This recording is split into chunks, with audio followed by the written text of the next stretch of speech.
I called in today. I have been a follower of Jesus for basically since I can remember, all 50 years of my life. And my husband, he is not a believer, and he's very stubborn on the subject. I don't push it on him because that's not going to get anywhere. Because it's not ultimately me that's going to be changing his heart or his mind about the situation. I pray for him all the time, and so does my mom. And it breaks my heart to think of him, being left behind when the rapture happens. I'm out of here. I'm out of this place. And it breaks my heart to think of him here left behind, just kind of dangling. And, with what we know is going to happen, it doesn't scare me, but it does break my heart.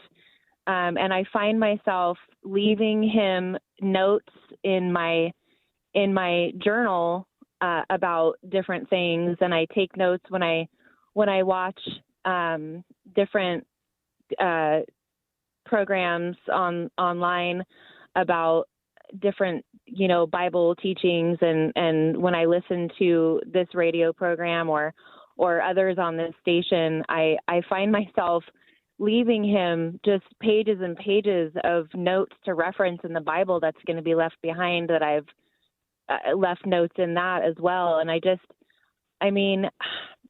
pray all the time. Dear, it's very hard. It's very, very, Kimberly, it's very hard when we have people close to us that don't walk with the Lord. You go, why are you so blind? Why don't you see this? And I think that is a real issue. Your thoughts, John? Well, first of all, Kimberly, I want to remind you, and I'm sure you know this, as you said, you've been a believer the majority of your life. Something that is important for us to remember in Luke 1:37, it says, first of all, for with God, nothing shall be impossible. And that would include the salvation of your husband. So I would say, continue to pray, continue to lift him up, continue to live your life as a Christian before him. I also am reminded of the Apostle Paul's words in 1 Corinthians chapter 7, where he says to those that are married to non-believers, he said, listen, how do you know, O wife, whether you will save your husband?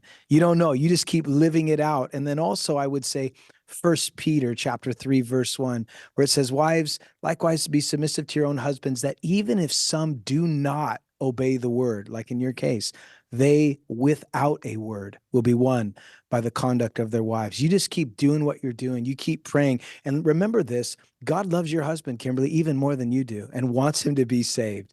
And so we just keep praying. God has ways of getting people's attention. He took the Apostle Paul and put him face down to where he had to cry out to God. And that's what we'll be praying for your spouse.